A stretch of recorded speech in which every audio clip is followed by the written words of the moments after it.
Hello everyone, my name is Pallavi Pimpalkar. I am a student from Electrical Department. My roll number is 35. My topic is about refrigerator. In this video, I will explain you internal and external parts of refrigerator. So let's start with the introduction.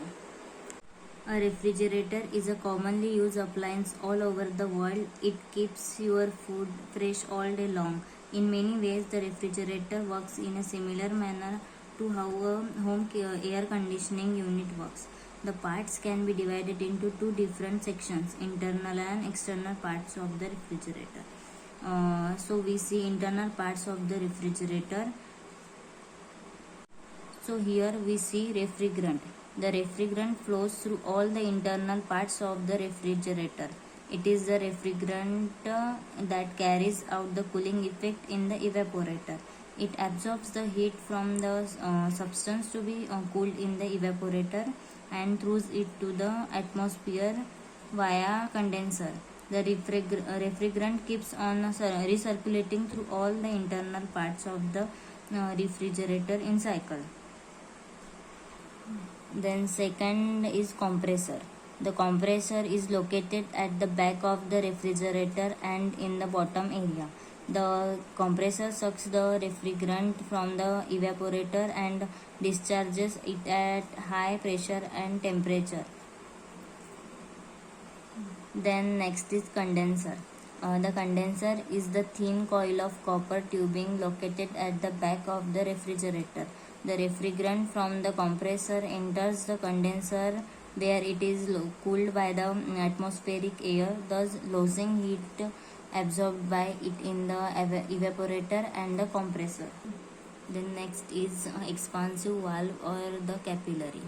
The refrigerant leaving the condenser enters the expansion device, which is the capillary tube in the case of the domestic refrigerators. The capillary is the thin copper tubing made up of number of turns of the copper coil. When the refrigerant is passed through the capillary, its pressure and temperature drops down suddenly. Here we see evaporator or chiller or freezer. The refrigerant at very low pressure and temperature enters the evaporator or the freezer. The evaporator is the heat exchanger made up of several tons of copper or aluminum tubing. In domestic refrigerators, the plate types of evaporator is used as shown in the figure. Is temperature Then next is temperature control device or thermostat. To control the temperature inside the refrigerator, there is the thermostat whose sensor is connected to the evaporator.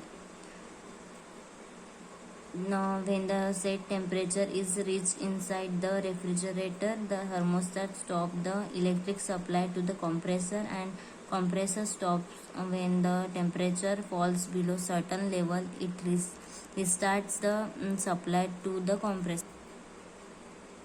Here we see defrost system. The defrost system of the refrigerator helps removing the excess ice from the surface of here. In this video we saw the introduction about refrigerator and also its internal and external parts. So thank you.